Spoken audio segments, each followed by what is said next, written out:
What's going on, guys, and welcome back to another episode of the Bundesliga Career Mode. This is the 5th episode of the series, and we start today's episode off with me showing you a squad report right here so you can see how the players are currently getting on since we took over at Hamburg. Of course, the last episode we had transfer deadline day, which ended our summer transfer window, our first ever transfer window with the new side, and we signed 2 players. You saw the first one there, and you see the second one here. Masuaku came in from Olympiacos for £4.5 million. He's the new French left back we've got, and Leroy Sané signed from Schalke for £8 million. So 2 players coming in on deadline day, £12.5 million spent, and to raise the funds for those deals, we sold Lasogga to Hoffenheim for £11 million. So the last episode certainly was interesting. A very dramatic deadline day. I didn't expect Sané to come in and Lasogga to be sold. I thought Masuaku would be signed, but didn't see Sané coming in, didn't see us raising the funds in any way for that. But after selling Lasogga, I decided to buy him. I said I'd show you how the team now looks as well in the last episode. This is how I got it set up. It's the 4-2-3-1, stick with that formation, but Dermich goes up top, and Sané is allocated that right mid slot, which Dermich was currently in. So Sané on the right hand side, Werner on the left, Hunt playing through the middle in the attacking midfield slot, and Dermich is our striker. So a very interesting team, I must say, for our first season with Hamburg. Looking forward to seeing how we do, and of course no more signings or sales until January. But either way, I also got a scout future star from the catalogue, and I want you guys to answer this question for me today. What position and nationality do you think my scout future star is going to be? Of course, if you watched my last career mode, you'll know he was an Italian winger called Marco Ryan-Tala, played for Watford, then Milan, and was phenomenal. But I want you guys to leave me a comment today as I get my scout future star from the catalogue. He'll be coming in the next episode. What position and nationality will he be? And if you get it right, I might include your comment in the next episode when we'll finally see him. So what position and nationality will my scout future star be? Let me know in the comment section down below. Is he going to be as good as Ryan Tala? Well, I certainly hope so. But either way, for the first game of today's episode here, we take on Eintracht Frankfurt in the Bundesliga, back at home at the Volkspark Stadion. Well, you want width and you want quality in the width, and probably they've got that with this new acquisition. Well, I think so, and the one player that'll be pleased to see him arrive is the centre forward, because I think he can expect better service now from a lad that does swing in good crosses. They're not always household names, the fullbacks, but I think this player obviously has got the potential to be one. Yeah, we always talk about the attacking qualities of fullbacks these days, but what I like about this lad is he's an out-and-out defender, hard to get past.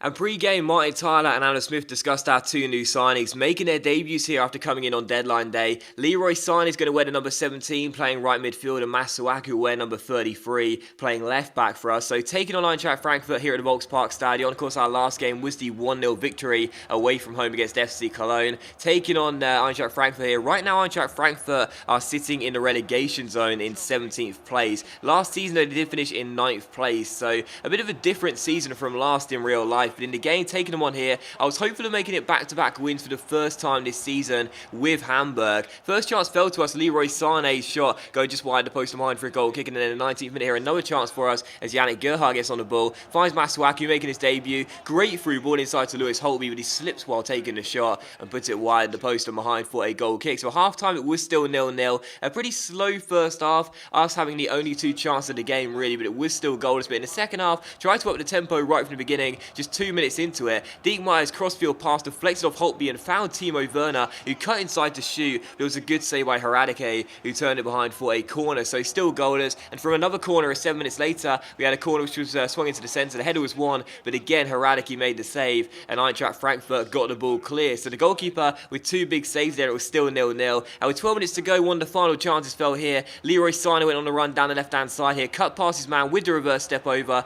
got inside, kept going, nice little roulette to beat his man. Wonderful dribbling by Sané, goes to shoot, and unfortunately, I thought he was clipped, but he wasn't, said the referee, and the shot went behind for a goal kick. So final score, Hamburg 0, Eintracht Frankfurt 0. A very impressive debut from Sané, despite not scoring. I feel like he possessed our main threat when going forward, and was very unfortunate in that game. And I do believe later on as well, that final incident you saw, he did get clipped when going through to shoot. So maybe he could have had a penalty, but I think it might have been harsh to award one, so that's why the referee didn't But either way, the final score was 0-0, and it's not a bad result. It's not a bad result. I would have liked back-to-back wins, of course. Who wouldn't? But it's not a terrible result. It's a goalless draw, and we still haven't conceded a goal in our first couple of home games. So it's not a terrible result. We'll look at the positives, not the negatives. That's what I'll try and do throughout this series of Hamburg. And again, there were positives from that game. We were the better side, and on another day would have got all 3 points. But still, coming from the first game straight into the second game here of today's episode, we will take on FC Ingolstadt 04 away from home. Now, this side last season were champions of the second tier in Germany, so promoted to the Bundesliga, and this is their debut year in the Bundesliga as well. They were only founded in 2004, so taking them on here away from home, I was expecting us to get the win in this game and get our first away win of the season, but unfortunately for us, just 36 minutes in, we would concede here with Lex grabbing the goal and making it 1-0 to the home side. FC Ingolstadt taking a very early lead here, and this was a really frustrating goal to concede because Adler gets a punch on this corner but doesn't get it anywhere near far enough really. It's still in the area, it's flicked back in, and then Lex beats him at the near post. I'm not going to assign all the blame to Adler there, but I think he could have done a little bit better, and unfortunately the home side do take the lead and make it 1-0. So FC Ingolstadt 1, Hamburg 0. We did rest a lot of players for this game, and Shiplock got a start up top here. He scored one of our first goals of the season. I was hoping he would score in this game as well. He went really close there in the 57th minute, but dragged shot wide the post on behind for a goal kick. But in the 84th minute, another chance for us here as Ashton Gutz goes down the right hand side. But how about this? Matthew Leckie dives in by the corner flag, and the number 7 gets a straight red card from the referee. And when this moment happened, I was absolutely stunned because I pressed X to skip the animation because I thought, at most it'll be a booking and we'll just have the free kick. But instead, Ashton Gutz goes to swing in the cross. And is this really a straight red card? I mean, it wasn't a second booking, it was a straight red card. And I think that is a very harsh decision there, I really do. So Leckie sent off, and again, I'm not entirely sure the referee called that one right. But either way, the home side down to 10 men as we went in search of a late equaliser to make it 1-1. We won ourselves a corner in the 4th and final minute of added on time here, and everyone came forward for it, including our goalkeeper Rene Adler. Ilicevic, our number 7, was going to be the man who would deliver the corner into the centre. He asked everyone to crowd the goalkeeper. They did just that. He swung the ball into the centre looking for Shiplock, who unfortunately won the header but couldn't keep it down, and the number 9 spurns a great chance for us to grab a point here late on in the game with the final opportunity, but he couldn't hit the target and he puts it over the bar. So what a chance to grab a point, but instead Shiplock fluffs his lines. It was a great delivery by Ilicevic, a really teasing one. The goalkeeper came for it, got caught in no man's land. All he had to do there was hit the target, and you'd surely think he'd find the back of the net, but instead couldn't keep the header down and went over the bar and behind. So final score, FC Ingolstadt 1, Hamburg 0, and we lose once again away from home. So 4 games out of our 6 have been away from home, and we've lost 3 of them. It's been a very, very poor start away from home. Out of 12 points we possibly could have picked up, we've only picked up 3. It's just been a really disappointing start on our travels, and right now sitting in 13th place in the Bundesliga, okay, we're only 6 games into the season. There's a long way to go, but away from home to have lost to have lost 75% of your games away from home already, that's pretty concerning. And I'd be lying to you if I said I wasn't worried about that. It's very, very worrying because you play half your league games away from home. If we're only winning 25% of them, then that's just quite frankly not good enough. So we've got to perform, we've got to turn it around as soon as possible on our travels, because right now it is a big concern. It's a long season, it's 34 games in the Bundesliga. We can't afford to have this form away from home throughout the entire year. But still, for our 3rd and final game of today's episode here, we would welcome FC Schalke to the Volkspark Stadion, taking them on here. Now, right now, Schalke are sitting in 4th place even this season. Last season finished in 6th place, this season in 4th place. And right now in the game as well, they are the only undefeated side. So as we'll take them on here at the Volkspark Stadion, not performing away from home, so glad to be back at home, but knowing this would be a really tough task for us. They played the better football in the first half, so in the second half, we turned it around really and looked the stronger side. We had a great chance here just past the hour mark. Lewis Holtby found Leroy Sané, and what a moment this would have been for the youngster. He cut inside to shoot on his preferred left foot, but unfortunately could only hit the bar, and he was denied a goal, and his first goal for his new club against his former team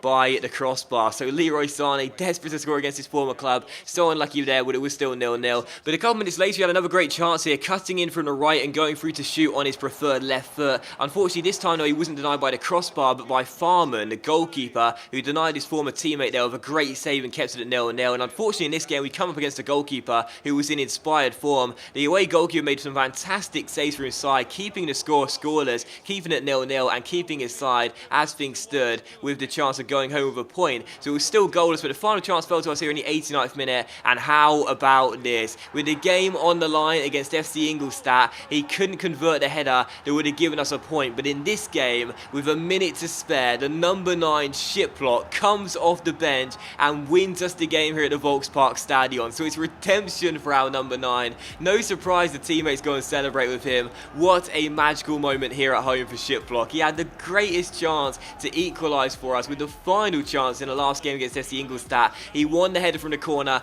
but he couldn't keep it down. But for this header from this corner, he does keep it down. Hoffman also keeps his body down to make sure he doesn't get in the way of the header, obstructing the goalkeeper's view there, I think. But either way, a great header by Shiplock. It bounces on the turf before crossing the line. It's redemption for our number 9. He wins us the game, and what a priceless moment this was at the Volkspark Stadion. So final score, Hamburg 1, Schalke 0. Shiplock the match winner, coming off the bench to secure the 3 points. Absolutely delighted about that, and again, just the perfect player to do it as well. After missing that chance in the last game that would have given us the equalising goal, would have given us a point, to redeem himself and grab the winner in this one felt absolutely fantastic. So final score, Hamburg 1, Schalke 0. And for all 3 of our wins in our first 7 games, we've left it late. We left it late against Stuttgart, scored in the final 20 minutes, against FC Cologne, scored in the final minute, and for this game as well, also scored as the game was coming through to its end of the game. But either way, the final score was 1-0 to Hamburg. We beat Schalke by a goal to 0 and move up to 10th with 10 points to end today's episode after the first 7 games. But that is going to today's episode of my Bundesliga career mode, guys. So thanks very much for watching the video.